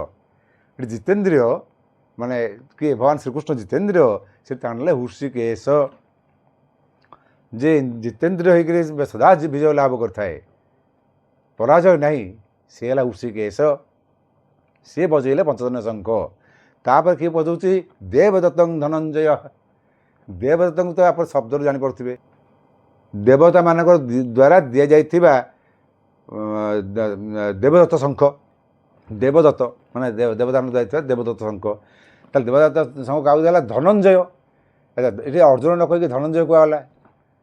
ଧନଞ୍ଜୟ ମାନେ ଯିଏ ଧନ ଅର୍ଜନ କରେ। କେମିତି ଧନ ଅର୍ଜନ କରେ? ମାନେ ସତ୍ ମାର୍ଗରେ ଯିଏ ଧନ ଅର୍ଜନ କରେ ତାକୁ ଧନଞ୍ଜୟ କୁହାଯାଏ। ଯେତେବେଳେ ରାଜସ୍ୱ ଯଜ୍ଞ ହେଲା ସେତେବେଳେ ସ୍ୱୟଂ ଅର୍ଜୁନ ଯେତେବେଳେ ଦେଖା ଯାଇ ନିଜେ ସବୁ ରାଜାମାନଙ୍କୁ ଯୁଦ୍ଧରେ ପରାସ୍ତ କରି ଏବଂ ବିଭିନ୍ନ ପ୍ରକାରର ଧନ, କିଛି ନାହିଁ, ସେ କେବଳ ଗୋଟେ କଥା କହିଥିଲା ଯେ ଏଠି ଆମର ଯଜ୍ଞ ପାଇଁ ଅର୍ଥ ଆବଶ୍ୟକ, ଆମେ ଯେମିତି ଡୋନେସନ୍ କଲେକ୍ସନ୍ କରୁଛେ, ସେ ଡୋନେସନ୍ ତ ସେଇ ଡୋନେସନ୍ ପାଇଁ ଯାଇଥିଲା। ଯିଏ ବାଧା ଦେଲା ତାର କ୍ଷେତ୍ରରେ ଧର୍ମ ହିସାବରେ ତାକୁ ସେ ଯୁଦ୍ଧ କଲା। ହତ୍ୟା କରିବାର ନାହିଁ, ତୁମେ ମୁଁ ନେଉଛି ଧନ, ତମମାନେ ମଧ୍ୟ ନିମନ୍ତ୍ରଣ ଯାଉ, ମୁଁ ହିଁ ଆସିବି ଏବଂ ତମମାନେ ମଧ୍ୟ ଏଇ ରାଜସ୍ୱ ଯଜ୍ଞରେ ଭାଗ ନେବ ଅନୁରୋଧ ରହିଲା। ତେଣୁ ଏକବାର ଡୋନେସନ୍ ଟାଇପ୍ର ସେ ସତ୍ ମାର୍ଗରେ ଧନକୁ ଅର୍ଜନ କରୁଥିଲା, ମାନେ ନିଜର ବାହୁବଳରେ, ପରାକ୍ରମ ବଳରେ। ଏମିତି ଯଦି ଅର୍ଜୁନ ସହିତ ଭଲ ପାଆନ୍ତି ବି, ତେଣୁ କିଛି ନାହିଁ, ତାର ଜୟ କରିବା ଦରକାର ବି ନାହିଁ, ତ ଲୋକ ତାକୁ ସେମିତି ବି ଦେଇଦେବେ, ରଜାମାନେ ଦେଇଦିଅନ୍ତି। ତେଣୁ ଧନ ଅର୍ଜନ କରୁଥିବା ତାହେଲେ ଧନଞ୍ଜୟ, ସତ୍ ମାର୍ଗରେ ଯଦି ଧନ ଅର୍ଜନ କରେ ତାହେଲେ ଧନଞ୍ଜୟ। ତେଣୁ ଧନଞ୍ଜୟ ପୁଣି ଦେବଦତ୍ତ ଶଙ୍ଖମ୍ ଧନଞ୍ଜୟ। ତାହେଲେ ଦେବଦତ୍ତ କେମିତି ହେଲା? ଯେତେବେଳେ ସ୍ୱର୍ଗକୁ ଯାଇଥିଲା। ଦେଖନ୍ତୁ, ଆପଣଙ୍କର ଏଠି ଗୋଟେ ଜିନିଷ କହୁଛି ମୁଁ ସଦାବେଳେ, ଗୋଟେ ଜିନିଷ ଏବେ ବି ଆଉ ଥରେ କହୁଛି। ଯେତେବେଳେ ଆପଣଙ୍କୁ ଭଗବାନ ତିଆରି କରିବାକୁ ବସିବେ, ଆପଣ ବହୁତ କଷ୍ଟ ହେବ, ଏଇଟା ସିଓର, ଏଇଟା 100%, 100% ସତ୍ୟ। ତେଣୁ ପାଣ୍ଡବମାନ ପାଖରେ ଭଗବାନ ରହିଲେ, ପାଣ୍ଡବମାନେ ବନବାସ କଲେ, ପାଣ୍ଡବମାନେ ବୁଲି ବୁଲି ଦ୍ୱାର ଭିକ ମାଗିଲେ, କୌରବ ନୁହନ୍ତି। ପାଣ୍ଡବମାନଙ୍କୁ ସେଇ ଯେଉଁ ବନବାସ ସମୟରେ ଯେଉଁ ଲିଜର ଆୱାର ମିଳିଲା, ଏକାନ୍ତ, ସେ ଏକାନ୍ତ ବେଳେ ସେ ଅର୍ଜୁନକୁ କ'ଣ କଲେ ନା, ଆଗ ଯୁଦ୍ଧ ପାଇଁ ସେ ଜାଣିଛନ୍ତି ଏପଟେ କୌରବ ପାଖରେ ଆଜି ନହେଲେ କାଲି ଯୁଦ୍ଧ ହେବ ହିଁ ହେବ। କାରଣ ଆପଣ ତ ଆଗୁଆ କହିଛି ଯେ ଯୁଦ୍ଧ ଫିକ୍ସ, ପ୍ରତିଦିନ କେତେ ସୈନ୍ୟ ମରିବେ, କିଏ ମରିବ କିଏ ବଞ୍ଚିବ, ସିଏ ବି ଫିକ୍ସ, ମହାପୁରୁ ଜାଣିଛନ୍ତି କୃଷ୍ଣ। ତେଣୁ ସେ ଅନୁସାରେ ସେ ଅର୍ଜୁନକୁ ପ୍ରିପାରେସନ୍ କଲେ। ସେ ଚାହିଁଥିଲେ ତ ନିଜେ ବରଦାନ ଦେଇଥାନ୍ତେ, ନା, ତାହେଲେ ବରଦାନ ଅର୍ଜନ କରିବାକୁ ପଡ଼ିବ। ଦୁର୍ଗାଙ୍କଠୁ ତପସ୍ୟା କରି ବିଜୟ ଲାଭର ଆଶୀର୍ବାଦ ସହିତ ଅକ୍ଷର ତୃଣୀୟା ପାଇଥିଲା ଅର୍ଜୁନ। ଶିବଙ୍କୁ ତପସ୍ୟା କରିକି ପାଶୁପତାସ୍ତ୍ର ପାଇଥିଲା। ଅଭିମନ୍ୟୁ ମଲା ପରେ ସେ ସେଟାକୁ ବ୍ୟବହାର କରିଛି, ନହେଲେ ସେ ବି ବହୁତ ବଡ଼ ବିଭ୍ରାଟ ସୃଷ୍ଟି ହେଇଥାନ୍ତା। ଜୟଦ୍ରଥ ମାରିବା ପାଇଁ ସେ ପାଶୁପତାସ୍ତ୍ର ପ୍ରୟୋଗ କରିଥିଲା, ନହେଲେ ଜୟଦ୍ରଥ ମରିବା ସାଙ୍ଗରେ ସବୁ ଧ୍ୱଂସ ହେଇଥାନ୍ତା। ଆଚ୍ଛା, ତାପରେ ଦେବତାଙ୍କ ପାଖକୁ ଯାଇକରି ସବୁ ଦୈବୀ ଅସ୍ତ୍ର ବି ଆଣିଥିଲା। ସେ ଦୈବୀ ଅସ୍ତ୍ର ଆଣିଲା ବେଳେ ଦେବରାଜ ଇନ୍ଦ୍ର ତା ବାପ କହିଲା, ଆରେ ଏଇ ଶଙ୍ଖ ନେ, ଯାହାକୁ ବଜେଇଲେ ରାକ୍ଷସମାନଙ୍କର ଭିତରେ ଭୟ ସୃଷ୍ଟି ଆମ ଦେବତାମାନେ କରୁ, ଆମେ ଦେବତାମାନେ ରାକ୍ଷସରେ ଭୟ ସୃଷ୍ଟି କରିଦେବୁ ଏଇ ଶଙ୍ଖ ଦ୍ୱାରା। ତେଣୁ ଏଇ ଯେଉଁ ମୁଁ ଶଙ୍ଖ ଦେଲି, ଏ ଶଙ୍ଖ ଦେବତାଙ୍କ ଦ୍ୱାରା ଯାଇଥିବାରୁ ତାହେଲେ ଦେବଦତ୍ତ ଶଙ୍ଖ। ଏ ଶଙ୍ଖ ବଜେଇଲେ ତୋର ଶତ୍ରୁମାନେ ଭୟଭୀତ ହେଇଯିବେ, ଡରିଯିବେ। ତେଣୁ ଏଇ ଶଙ୍ଖ ତୁ ନେ। କମ୍ପନ ଦ୍ୱାରା କେତେ ଜିନିଷ ନ ହେଉଛି। ଆଚ୍ଛା, ଦେବଦତ୍ତଂ ଧନଞ୍ଜୟ, ତାମାନେ ସେ ଧନଞ୍ଜୟ ମାନେ ଅର୍ଜୁନ ଧନ ଯେ ଅର୍ଜନ କରିଛି, ସେ ବିଭିନ୍ନ ପ୍ରକାର ଯେଉଁ ଦୈବସ୍ତ୍ର ଆଣିଥିଲା। ଆପଣ ତ ଗୋଧରଣ ବେଳେ ଦେଖିଲେ ଦୈବସ୍ତ୍ର ପ୍ରୟୋଗରେ କେମିତି ଲଙ୍ଗା କରିଦେଲା ସମସ୍ତଙ୍କୁ ଯେଉଁଭଳିଆ ସେ ପରାସ୍ତ କରି ବେହୋସ କରି ଏକା ଅର୍ଜନ ସବୁ କରିଦେଇଥିଲା ସେ ଦୈବସ୍ତ୍ରରେ। ସେ ଦେବତା ଶଙ୍ଖ ବଜେଇଲା, ତା ଏକାଠି ସେ ବୁଝୁଛନ୍ତି, ମାନେ ତାମାନେ ନୁହେଁ ଯେ କୃଷ୍ଣ ଆରମ୍ଭ କଲା ମାନେ ସମସ୍ତେ ଚାଲିଲେ। ଯେମିତି ଭୀଷ୍ମ ଆରମ୍ଭ କଲା ମାନେ କୃଷ୍ଣ ଆରମ୍ଭ କଲେ, ବାଦ୍ୟ ବାଜିଲା, ସମସ୍ତେ ଏକା ସାଙ୍ଗେ ବଜୁଛନ୍ତି। କିଏ କେଉଁ ବଜୁଛନ୍ତି ଟିକେ ବର୍ଣ୍ଣନା ଅଳ୍ପ ସ୍ୱଳ୍ପ ଆକାରରେ ହେଇଛି ମୁଖ୍ୟ ନାୟକମାନଙ୍କର। पौंड्रं दद्मौ महाशंखं भीमकर्मा वृकोदर। हाँ हाँ पौंड्रं पौंड्रं दद्मौ महाशंखं भीमकर्मा वृकोदर। भीमकर्मा वृकोदर भीम अर्थ है भयंकर। भीमकर्मा भीमकर्मा किए कर म्हणजे भयंकर भयंकर काम करता है। भयंकर भयंकर काम किए कर भीम। आपण मैंने देखिए प्राय राक्षस मारी हिडिंबा को मारला। हिडिंबर भौणी हिडिंबा को विवाह करी जार पुओ होता घटोत्कच जी कि रणभूमि भयंकर रूप विराट रूप धारण करी बिना अस्त्र पाद दल तले चापी चापिक मारी दूसरा हाथ में धरिकी मारी दूसरा कौरव मान सैन्य मानक। से इंद्र द्वारा प्राप्त होता कर्ण को जो दुर्लभ शक्ति मिलता से शक्ति बाध्य होकर कर्ण प्रयोग कला घटोत्कच उपर। घटोत्कच मरला नली अर्जुन मरी जाता से घटोत्कच भूमिका बहुत गुरुत्वपूर्ण। तापर जटासुर मारता जरासंध जो भाई फाड़ी जमी फोटे पकई आप शुणुवे ये बहुत बड़ बड़ राक्षस मानक से मारी। तेणु से भीम माने भयंकर भयंकर जिनस को जी कर्म कर भीम कर्मा। ये देखो ये भीम कही ना भीम कर्मा कर्मयुक्त करदे माने विशेषण करदे भीमटा को भीम कर्मा वृकधर। वृक माने से बड़ पेट पेटटा बड़ नुहे पेट ठीक से पहलवान सी तार कौन से पेटा मोटा ना कौन मोटालिया जे फिगरटा तार बॉडी बिल्डर फिगर भाया नुहे से दुर्योधन सुशासन एम सब फिगरटा बॉडी बिल्डर भाया किंतु तार फिगरटा बड़ी बाड़ी देला भाया कि पेट बड़ नुहे कि से बहुत खाए से जहाँ खाए जीर्ण कर दिए। तेणु से जो अग्नि वृक अग्नि कह जाए जो वृक अग्नि रही पेटर समस्त जीर्ण हो जाए अजीर्ण बोली जिनस किसी हुए तो ताकू से खाइबार से केवे जेते जहाँ देले खाईदेव मैंने सर्वगिला सी या मान नुहे जे माछ मांस खाईदेव सी देखो एत बलवान हो से सात्विक आहार। भीम करा वृकधर से पेटटा ताने ये पेट बड़ नुह वृकधर मैंने बहुत भोजनकारी से सी कौन धरती बड़ संघ धरती सी जो संघ बजेब ताने चिंता करूँ से लोकटा एत पहलवान लोक हो केड़ बड़ लोक हो जी जंगल में दी भाई के हाथ में दी भाई के कांधे माँ को मुंडे बसिक एका चल चलुला से भाया गोटे रूप सी आग छोटिया गोटे हो सी गोटे बड़ शंख से देता ताकू नागरजा ये आसला शंखटा बड़ पेट कार गणेशकर गणेश शंखटा को धरता ये किए से भीम एक शंख क्या न थाए गणेश शंख बोधे विष्णु शंख जो 1000 बाहर ताले गणेश शंख बाहर गोटे एटा प्राय मिले बहुत कष्ट मिले। तेणु ये गणेश शंख टी से बड़ शंख धरिकी बजेला से से शंख ना कौन कहला पौंड्रंग पौंड्र शंख पुंडरीक एक्चुअली बहुत जगह स्कंद पुराण 4टा पुंडरीक गल्प लिखाई। कुंडलिक कुंडली साधना जी करता कुंडलिक को पुंडरीक कर अपभ्रष्ट होकर आउ गोटे पुंडरीक जमी माँ बापा सेवा करी भगवान पाइला तेणु सी भी पुंडर ता ना भी पुंडरीक आमती 4टा पुंडरीक तेणु सीठीला ये नाद जदि भीतर शक्ति नेबा भीतर शक्ति देखा आमर जो कुंडली शब्द जो जागृत हुए से कुंडलीटा पुंडरीक मान कुंडलीटा को पुंडरीक कही दिखती भयंकर शब्द हुए। तेणु जदि गुरु से नता ना ताल अनेक समय कुंडली शक्ति जागृत बेले बहुत साधकर मृत्यु हो जाइए। से प्रत्येक व्यक्ति जदि कौन से कारणवश जब कुंडली साधना जाऊँच बही पढ़ी ये जो यूट्यूब देखिक करूँ ना गुरुंर आश्रयस्थल करूँ कारण बहुत समय मुझे देखी मुझे पिला मुझे बेस पिला शिखी पारूनी जो गोटे पिला योग्य शिखला बेलू से बेले रही जाती बेले डरी जाती बेले सेन्सलेस भी होती तेणु मुझे पाखे थी द्वारा सेव कर दूसरी ना असुविधा हो। तेणु जोर जो बड़ शंख बजेला से कौ शंख बजेला ना पौंड्रंग पौंड शंख बजेला तापर या कौच किए से ना संजय संजय माने जे तार संयमी पुरुष तार संजय सदा जित ଜିତି ସଞ୍ଜୟ ପ୍ରସାଦ ବିଜୟ ଲାଭ କରେ। ସେ ହେଲା ସଞ୍ଜୟ କହୁଛି ସବୁ କାହାକୁ ଧୃତରାଷ୍ଟ୍ରକୁ ଅନନ୍ତ ବିଜୟଂ ରାଜା ବୋଲି କହିଲା ଏଠି। ଦେଖନ୍ତୁ ଅନନ୍ତ ବିଜୟ ମାନେ ଯାହା ବିଜୟର ଅନ୍ତ ନାହିଁ। ଆକ୍ଚୁଆଲି ସତ କହିବାକୁ ଗଲେ ଯୁଧିଷ୍ଠିର ଯେଉଁଠି ହେଇଛନ୍ତି ସମସ୍ତେ ସଦାବେଳେ ବିଜୟ ଲାଭ କରୁଛନ୍ତି।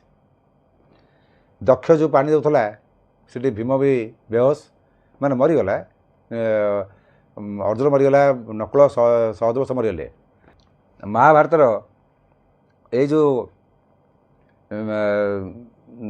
ଅଧ୍ୟାୟଟି ଆପଣ ସଦାବେଳେ ସମସ୍ତେ ଶୁଣିବେ, ମନେ ରଖିବେ, ବାରମ୍ବାର ଦେଖିବେ। ଯୁଧିଷ୍ଠିର ଦକ୍ଷର ଯେଉଁ କଥୋପକଥନ ପ୍ରଶ୍ନ ଉତ୍ତର ହେଇଛି ଅତି ସୁନ୍ଦର ମୂଲ୍ୟବାନ ପ୍ରଶ୍ନ। ସବୁଠୁ ଆଶ୍ଚର୍ଯ୍ୟ କ'ଣ ନା ମଣିଷ ଜାଣିଛି ମରିବ କିନ୍ତୁ ଡରୁଛି, ମରିବାକୁ ଡର। ସବୁ ମୋର ମୋର ମୋର ମୋର କହୁଛି କିନ୍ତୁ ଦେଖୁଛି ମୁଁ ଆଜି ନହେଲେ କାଲି ମରିବି, ଜାଣିଛି ମୃତ୍ୟୁ ସୁନିଶ୍ଚିତ, କିନ୍ତୁ ଏଇଟା ହିଁ ଆଶ୍ଚର୍ଯ୍ୟ। ତ ଏଇ ଯେଉଁ ଜିନିଷ ତାପରେ ସେ କହିଛନ୍ତି ଯେ ଆପଣ ଯକ୍ଷ ନୁହନ୍ତି, ଆପଣ କିଏ କୁହନ୍ତୁ, କାରଣ ମଲା ଲୋକ ଆପଣ ବଞ୍ଚିବାର ଅଧିକାର ଯକ୍ଷର ନଥାଏ। ତାପରେ ସ୍ୱୟଂ ଧର୍ମରାଜ ମାନେ ଯମ। ବହୁତ ଲୋକଙ୍କ ଧାରଣା ଅଛି ଯେ ଯୁଧିଷ୍ଠିର ହେଲେ ଧର୍ମରାଜ ମାନେ ଧର୍ମଦେବତା ସୂର୍ଯ୍ୟପୁତ୍ର। ନା, ଯୁଧିଷ୍ଠିର ହେଉଛନ୍ତି ଯମଙ୍କ ପୁଅ। ଯମକୁ ଧର୍ମରାଜ ବୋଲି କୁହାଯାଏ, ମାନେ ସୂର୍ଯ୍ୟଙ୍କ ପୁଅର ପୁଅ ହୁଏ।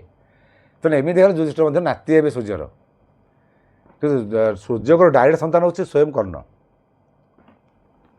ବହୁତ ଲୋକଙ୍କ ଧାରଣା ଭୁଲ ଥାଏ। ଆଚ୍ଛା, ସିଏ ମୋତେ ଜୀବନ ଦେଇଛନ୍ତି, ତାମାନେ ସେ ବିଜୟ ଲାଭ କଲେ। ମୋ କହିବା ଉଦ୍ଦେଶ୍ୟ ହେଲା ବିଜୟ ଲାଭ କଲେ କି ଯୁଧିଷ୍ଠିର ଯେଉଁଠି ଠିଆ ହେଇଛି ବିଜୟ ଲାଭ କେମିତି ନ କରିବେ। ଇଆଡ଼େ ବଳବାନ ଭୀମ, ସିଆଡ଼େ ଧନୁଧର ଅର୍ଜୁନ, ଆଉ ସିଆଡ଼େ ନକୁଳ ସହଦେବ, ଯାହା ବି ବି କୁନ୍ତି ଆଉ ଖଣ୍ଡାଧ୍ୱଜ ବହୁତ ଭଲ କରନ୍ତି, ଆଉ ନିଜେ ବି ତ ଭାଲା ଯୁଦ୍ଧ ବଢ଼ା କରନ୍ତି ଯୁଧିଷ୍ଠିର। ତାଙ୍କର କରିବା ବି ଦରକାର ନାହିଁ, ଯୋଡ଼େ ଭୀମ ଅର୍ଜୁନ ଦୁଇ ପଟ ରହିଛନ୍ତି ଆଉ କ'ଣ ଦରକାର ଅଛି। ତାକୁ ସ୍ୱୟଂ ଭଗବାନ ଶ୍ରୀକୃଷ୍ଣ ତ ଅଛନ୍ତି, ଆଉ ଦରକାର ନାହିଁ। ଏକା କୃଷ୍ଣ ଯାହା ପାଖରେ ସ୍ୱୟଂ ବିଷ୍ଣୁ ଯାହା ପାଖରେ ସେ ଜିତିବ ହିଁ ଜିତିବ। ସେଥିପାଇଁ ତାକୁ ଜାଣିକିରି ସଞ୍ଜୟ କହୁଛି ରାଜା ବୋଲି ସମ୍ବୋଧନ କରୁଛି, କାରଣ ସେ ଜାଣିଛି ଆ ପରେ ପରେ ରାଜା ହିଁ କିଏ ହେବ, କି ଯୁଧିଷ୍ଠିର ରାଜା ରହିବେ। ସେଥିପାଇଁ ସେ ଡାଇରେକ୍ଟ କହିଛି ଏଠି ଅନନ୍ତ ବିଜୟଂ ରାଜା, ଅନନ୍ତ ବିଜୟ ଲାଭ କରୁଥିବା ରାଜା। ରାଜା କିଏ? କୁନ୍ତି ପୁତ୍ର ଯୁଧିଷ୍ଠିର। ଏଠି କୁନ୍ତି ପୁତ୍ରକୁ ଆଣିଛନ୍ତି, ମାନେ କୁନ୍ତି ପୁତ୍ର କାହିଁକି କୁହାଗଲା ଆପଣ ତ ଜାଣିଥିବେ। କୁନ୍ତି ପୁତ୍ର ଯୁଧିଷ୍ଠିର ହେଲା ଅନନ୍ତ ବିଜୟ ଲାଭ। ତାପରେ ନକୁଳ ସହଦେବଶ୍ଚ ସୁଘୋଷ ମଣିପୁଷ୍ପକୈ। ନକୁଳ ହେଲା ସୁଘୋଷ, ସୁ ମାନେ ତ ଭଲ, ଯେ ଭଲ ଯାତ୍ରା ମଙ୍ଗଳକାରକ, ସଦା ମଙ୍ଗଳ। ସହଦେବଶ୍ଚ ଏବଂ ସହଦେବ ସେ ମଣିପୁଷ୍ପକୈ। ମଣିପୁଷ୍ପ ମାନେ ଆପଣ ମଣି ମାନେ ରତ୍ନ, ଯିଏକି ଅମୂଲ୍ୟ ପୁଷ୍ପ, ମାନେ ଆନନ୍ଦର ଉତ୍ସାହ ବର୍ଷା କରିଦିଏ। ଫୁଲ ଗୋଟେ ସମାରୋହରେ ଆପଣ ଫୁଲ ପକାନ୍ତି ନା, ସେ ସାଧାରଣ ଫୁଲ ନୁହଁ, ମଣି ପୁଷ୍ପ ସେ। ତେଣୁ ଏଇଭଳି ଭାବରେ ସବୁ ଭାବରେ ମାନେ ଶୁଭକାରକ ସବୁ କଲେ। ତାପରେ ସେ ଆଉ ତାକୁ ଏତେଟା ଆମେ କରିବାନି, ପଛୁଆ ଯିବା। ମୁଁ କହିଛି ନା ଆମର ଭାରତୀୟ ସଂସ୍କୃତିରେ ଜ୍ୟେଷ୍ଠମାନଙ୍କୁ ସଦା ସମ୍ମାନ ଦିଆଯାଇଛି, ଆଉ ବର୍ତ୍ତମାନ ସମୟରେ ଜ୍ୟେଷ୍ଠମାନଙ୍କୁ ସମ୍ମାନ ନାହିଁ। ଯେଉଁଠି ଗାଦିର ସମ୍ମାନ ନାହିଁ, ଯେଉଁଠି ଜ୍ୟେଷ୍ଠମାନଙ୍କ ସମ୍ମାନ ନାହିଁ, ସେ ଯେଡ଼େ ବଡ଼ ସମ୍ପ୍ରଦାୟ ଷ୍ଟ୍ରଙ୍ଗ ସମ୍ପ୍ରଦାୟ ହେଉ ପଛକେ ସେ ଡୁବିବା ନିଶ୍ଚିନ୍ତ, ନଷ୍ଟ ହିଁ ନ ହେବ। କାରଣ ତା'ର ଗାଦିର ସମ୍ମାନ ନାହିଁ କି ତା'ର ଜ୍ୟେଷ୍ଠର ସମ୍ମାନ ନାହିଁ, ଗାଦିର ସ୍ୱତନ୍ତ୍ର ସମ୍ମାନ। ଆପଣ ଗୋଟେ ଆଇସ୍ ହେଇଥିବା ଯଦି 28 ବର୍ଷର ପିଲା ପାଇବେ, ଆପଣ 80 ବର୍ଷର ବୁଢ଼ା ହେଲେ ମଧ୍ୟ ତାକୁ ହାଜର ନମସ୍କାର କରିବେ, ଆଜ୍ଞା ନମସ୍କାର, ସାର୍ ନମସ୍କାର। କାହିଁକିନା ସେ 28 ବର୍ଷର ପିଲା, ନାତି ବୟସର, କିନ୍ତୁ ସେ କହିବ ସାର୍ ନମସ୍କାର, କାରଣ ସେ ଆଇଏସ୍। ଜଜ୍ ପାଖକୁ ଯାଉଛନ୍ତି, ଜଜ୍ ପାଖକୁ ଯାଇକରି ଯେତେବେଳେ ଠିଆ ହେବେ, ପ୍ରାଇମ୍ ମିନିଷ୍ଟର ମଧ୍ୟ ଠିଆ ହେଇପାରିବାର ଅଧିକାର ଅଛି, ଯାଇ ଠିଆ ହେବେ, କାରଣ ଜଜ୍ ଦରକାର ପଡ଼ିଲେ ପ୍ରାଇମ୍ ମିନିଷ୍ଟର ଠିଆ କରିଦେବ। ତାହେଲେ ସିଏ କହିବେ ୟୁଅର୍ ଅନର୍, ମାନେ ଅନର୍ ମାନେ ରେସପେକ୍ଟ। କାରଣ ଜଜ୍ ଯେଉଁ ପିଲା ହେଇଥିଲେ ମଧ୍ୟ ୟୁଅର୍ ଅନର୍। ତେଣୁ ଏଇଗୁଡ଼ା ଦରକାର। ଆମର ଏଇଠି ମଧ୍ୟ ଦେଖନ୍ତୁ, ଷ୍ଟେପ୍ ବାଇ ଷ୍ଟେପ୍ ଦେଖନ୍ତୁ, ଆମର ଦେଇଛନ୍ତି। ଆଗ କୃଷ୍ଣ ଦେଲା, ତାପରେ ସେ ଯାଇଛନ୍ତି କାଶୀ ରାଜଶ୍ଚ ପରମେଶ ଶ୍ୱାସ ଶ୍ରୀଖଣ୍ଡିଶ୍ଚ ମହାରଥ। ସେ ଗଲା କାଶୀରାଜ। କାଶୀରାଜ ଏଇଠି କାଶୀରାଜରେ ଆପଣ ଦେଖନ୍ତୁ, କାଶୀରାଜ ହେଲା ପରମେଶ ଶ୍ୱାସ, ମାନେ ଯେ ଶ୍ରେଷ୍ଠ ଧନୁର୍ଦ୍ଧର, ବହୁତ ଧନୁର୍ବିଦ୍ୟାରେ ପାରଙ୍ଗମ ମହାବୀର ଥିଲା।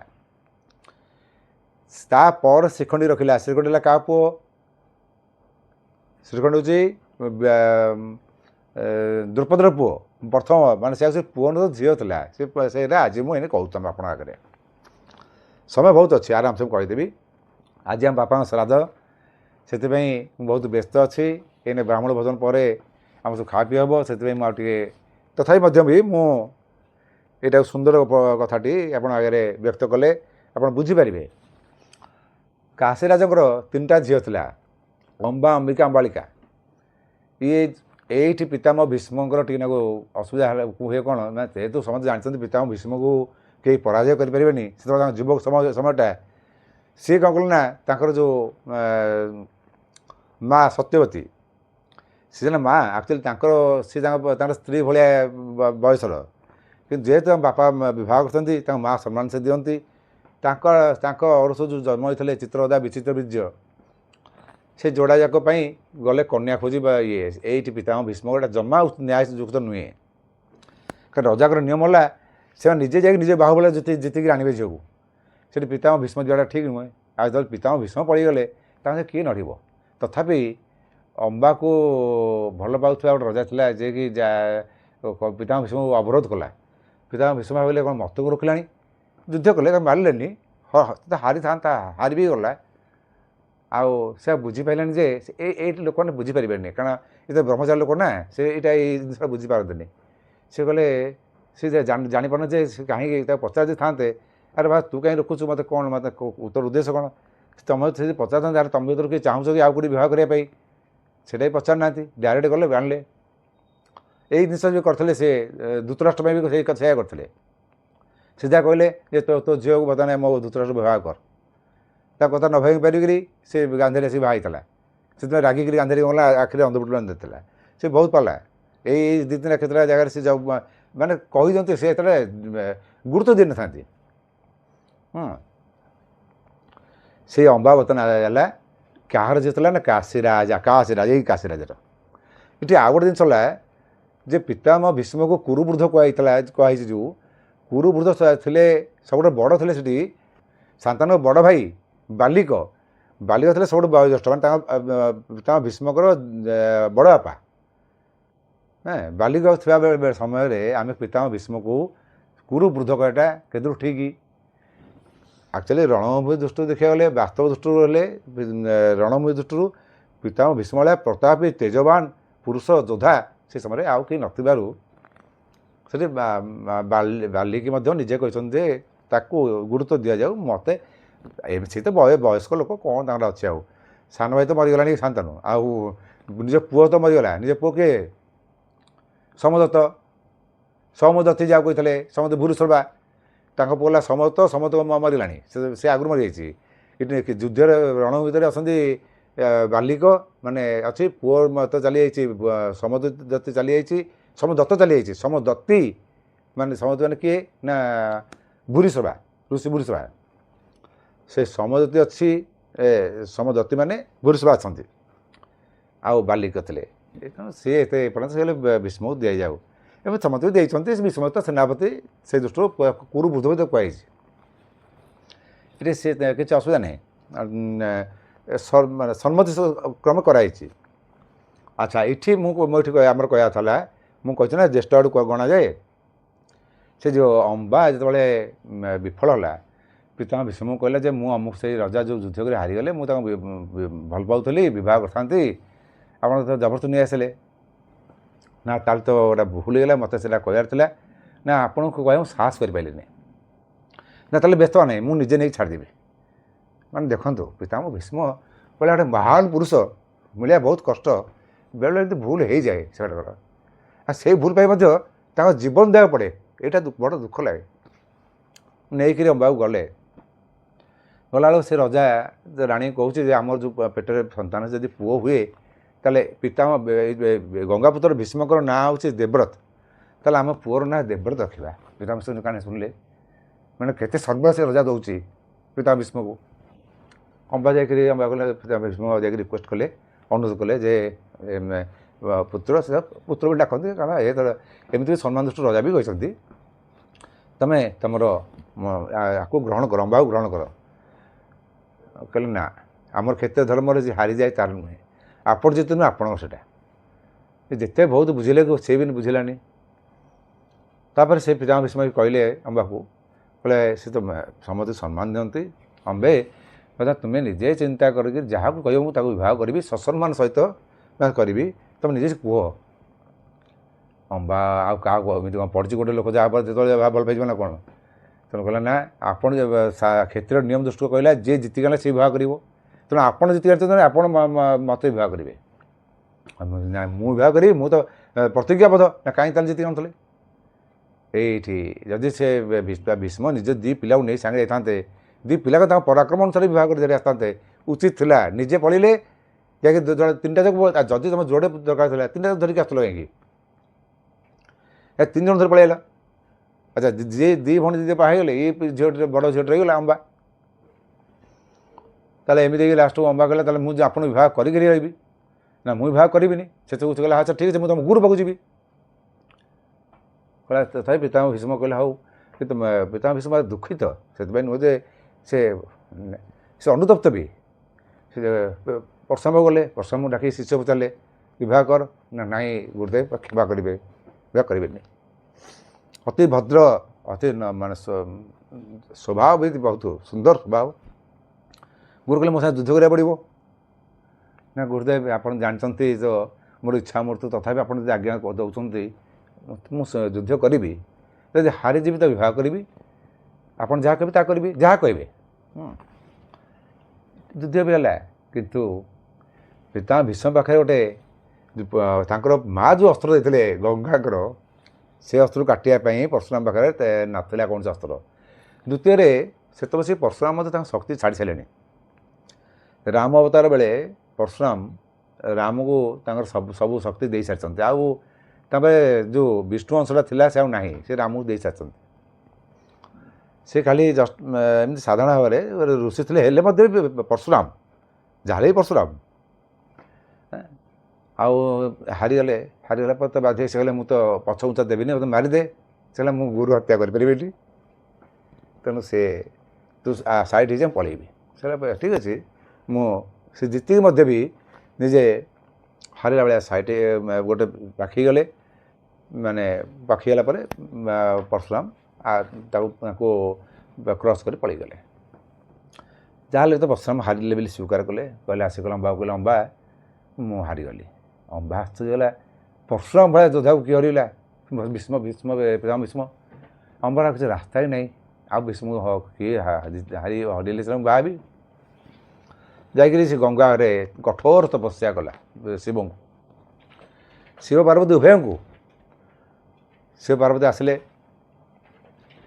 ଆସିକରି କହିଲେ ଯେ ଠିକ୍ ଅଛି ତତେ ମୁଁ ବର ଦେବି ଯେ ତୁ ଯେଉଁ କହୁଛୁ ମୋ ପିତାମହ ଭୀଷ୍ମକୁ ତୁ ମାରିବା ପାଇଁ ମାରିବୁ, ସେ ବର ତ ମୁଁ ଦେଇପାରିବିନି, କାରଣ ତା ଇଚ୍ଛା ମୃତ୍ୟୁ। ଯାହାକୁ ଦେଖନ୍ତୁ ଏଠି କେଡ଼େ ଆହେ ବାପା ମା କହିଲେ ଈଶ୍ୱର ପାର୍ବତୀ। ଈଶ୍ୱର ପାର୍ବତୀ ହେଲେ ପ୍ରକୃତ ପିତାମାତା,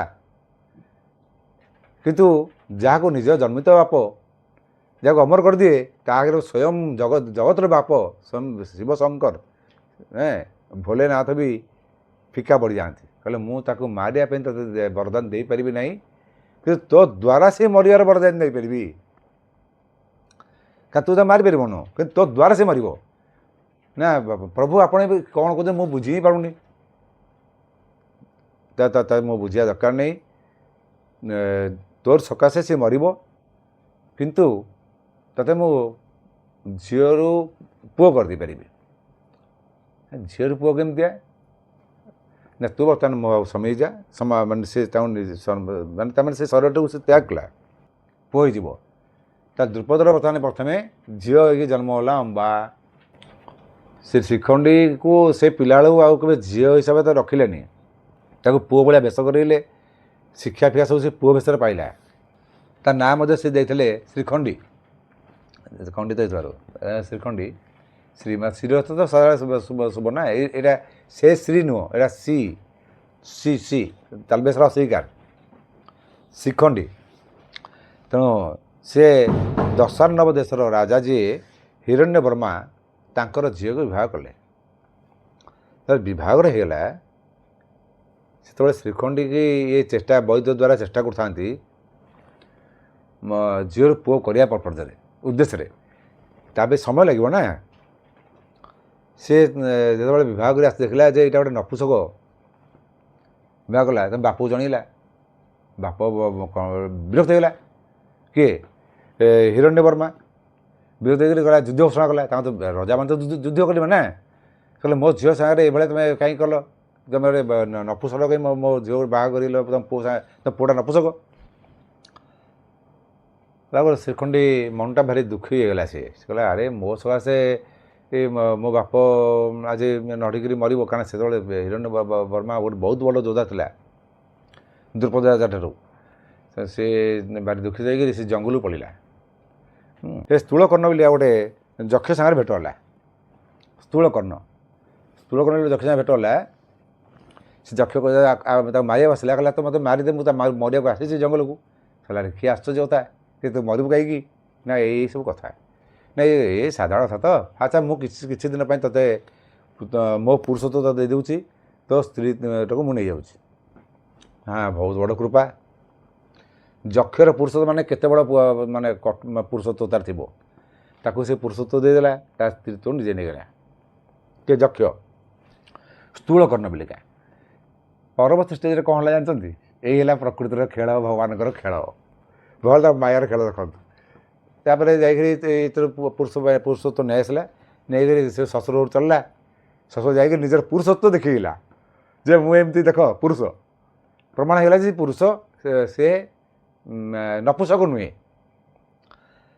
ତାପରେ ସେ କନ୍ୟାକୁ ବିଦାୟ କଲେ। ଆସି ହିରଣ୍ୟବର୍ମା ଦ୍ରୁପଦକୁ ଭୁଲ ମାଗିଲେ, କନ୍ୟା ଆସିକି ରହିଲା। ତାପରେ କହିଛୁ ନା କୁବେର ଏମିତିଆ ଗୋଟେ ସେ ଘଟଣା, ଆଉ ଘଟଣାକୁ ମୁଁ ଯାଉନି, ବହୁତ ବଡ଼ ହେଇଯିବ। ସେ ଗୋଟେ ଘଟଣାରେ କୁବେର କ'ଣ କଲା ନା ତାକୁ ଅଭିଶାପ ଦେଇଦେଲା, ତୁ ଯେଉଁ ଝିଅ ହେଇକି ରହିଛୁ ସେ ସାରା ଝିଅ ହେଇକି ଥା। କାହାକୁ? ସ୍ଥୂଳକର୍ଣ୍ଣକୁ। ସ୍ଥୂଳକର୍ଣ୍ଣ କଲା ସଦା ପାଇଁ ଝିଅ ହେଇକି ରହିଗଲା ଗୁରୁ। ତାର ଯେଉଁ ପୁରୁଷତା ନେଇଥିଲା ଶ୍ରୀଖଣ୍ଡୀ, ସେ ଶ୍ରୀଖଣ୍ଡୀଟା କ'ଣ ହେଲା ସଦାବେଳେ ପାଇଁ ପୁଅ ହେଇଗଲା, କାରଣ ପୁରୁଷ ହେଇ ରହିଗଲା। କିନ୍ତୁ ଏଇ ସମସ୍ତ ବୃତ୍ତାନ୍ତ ଜାଣିଥିଲେ ପିତାମହ ଭୀଷ୍ମ। ତେଣୁ ସିଏ ପୁରୁଷ ହେଲେ ମଧ୍ୟ ବି ପିତାମହ ଭୀଷ୍ମ ଜାଣିଛନ୍ତି ହେଲା ଅମ୍ବା। ତେଣୁ ତାକୁ ସେ ଝିଅ ହିସାବରେ ଗଣନା କରନ୍ତି। ସେଥିପାଇଁ ସେ ଏମିତି ମଧ୍ୟ ବି ପିତାମହ ତ ଜାଣିଛନ୍ତି ଆଜି ନହେଲେ ତ କାଲି ମରିବେ ନା, ଶରୀର ଅଛନ୍ତି ମୃତ୍ୟୁ ହେବ। ତେଣୁ ମରିବି ତ କାହିଁକି ଆଉ ବେକାରେ ସେଇ ତାରି ଦ୍ୱାରା ମରିଗଲେ ସିଏ ବି ଶାନ୍ତି ପାଇବ ତା ଆତ୍ମା, ମୁଁ ବି ମୁକ୍ତି ପାଇଯିବି। ସେଇଥିପାଇଁ ଯେତେବେଳେ ଶ୍ରୀଖଣ୍ଡୀ ଯଦି ଆସିଯିବ, ପିତାମହ ଭୀଷ୍ମ ତାକୁ ଦେଖିଲେ ଅସ୍ତ୍ର ତ୍ୟାଗ କରିବେ ବୋଲି ସ୍ପଷ୍ଟ ଭାବରେ କହି ସାରିଥିଲେ, ଯାହାକୁ ଦୁର୍ଯ୍ୟୋଧନ ଜାଣିଥିଲା। ସେଥିପାଇଁ କହୁଥିଲା ପିତାମହ ଭୀଷ୍ମ ସବୁଆଡ଼େ ଜଗ, ଶ୍ରୀଖଣ୍ଡୀ ଯେମିତି ନ ଆସୁ। ଯଦି ଶ୍ରୀଖଣ୍ଡୀ ଆସିଲା ନା ତାକୁ ମାରିଦିଅ, ପୁରା ମାରିଦିଅ ଜୀବନରେ, ତାହେଲେ ଆମର ଜିତିବା ସୁନିଶ୍ଚିତ ହେଇଗଲା।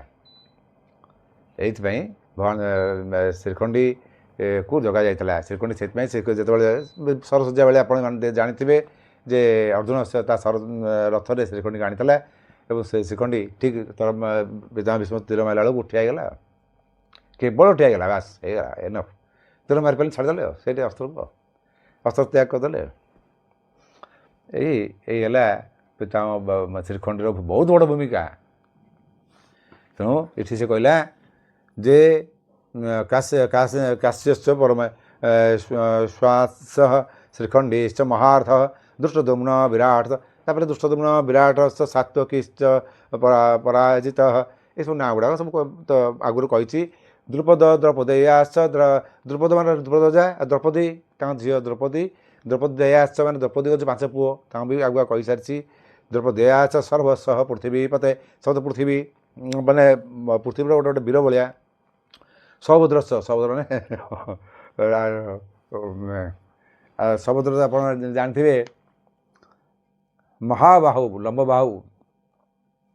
ଯୁଦ୍ଧରେ ସମସ୍ତେ ମିଶିକି ତାକୁ ଲାଷ୍ଟକୁ ମାରିଲେ।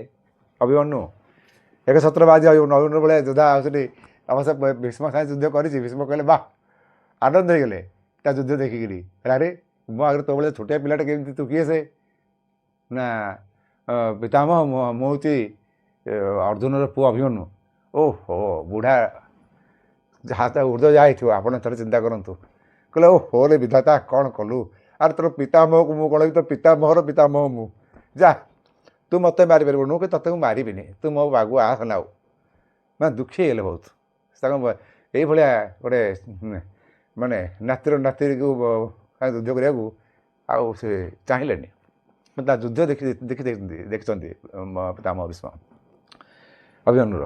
ତେଣୁ ସୌଭଦ୍ର ମହାବାହୁ ଶଙ୍ଖାନ୍ ଦଦ୍ମୌ ପୃଥକ ପୃଥକ, ସମସ୍ତେ ଭିନ୍ନ ଭିନ୍ନ ଶଙ୍ଖ ଧାରଣ କରିଥିଲେ, ଭିନ୍ନ ଭିନ୍ନ ଶଙ୍ଖ ତାଙ୍କର ଥିଲା। ସଘୋଷ ଘୋଷ ଯାତ୍ରା, ଆମ ଘୋଷ ଯାତ୍ରା, ଏଇ ଯେଉଁ ଆମର ରଥଯାତ୍ରା କୁହନ୍ତି ଘୋଷ ଯାତ୍ରା। ସଘୋଷ ଯାତ୍ରା ଅଷ୍ଟାଣାଂ ହୃଦୟାନି ବିଦାରକ, ସେଇ ଘୋଷଯାତ୍ରାଟା ଏଇ ଯେଉଁ ଏକା ସାଙ୍ଗରେ ଯେଉଁ ବାଜି ଉଠିଲା, କମ୍ପିଲା ପକେଇ ଗଗନ ପବନ ସବୁ ପ୍ରକମ୍ପିତ ହୋଇ ଉଠିଲା। ସେ କମ୍ପନରେ ଏଇ ଯେଉଁ ଦୁଷ୍ଟରା ମାନେ କୌରବମାନଙ୍କର ଆଉ ଦୁଷ୍ଟରା ଏଇ ସେ କହିଛି ଏଠି କ'ଣ କହିଛି, ଦୂତରା ପୃଥକ ବାଦାନ ଧୂତରାଷ୍ଟ୍ରାଣାଂ, ମାନେ ଧୂତରାଷ୍ଟ୍ରାଣ ଯେ ଧୂତରାଷ୍ଟ୍ର ରାଷ୍ଟ୍ର କରିଥାଏ ସେଇମାନଙ୍କର ବହୁ ବଚନ ହେଇଗଲା।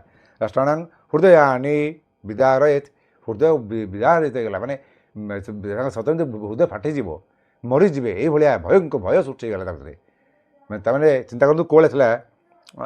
ନ ବଶ୍ଚ ପୃଥିବୀ ଚୈବ ତୁମୂଳ ବେନୁନାଦୟେତ୍, ତୁମୂଳ ବେନୁନାଦରେ ପୃଥିବୀ ଥରି ଉଠିଲା ବା ଭୂମିକମ୍ପ ହେଲା ଭଳିଆ।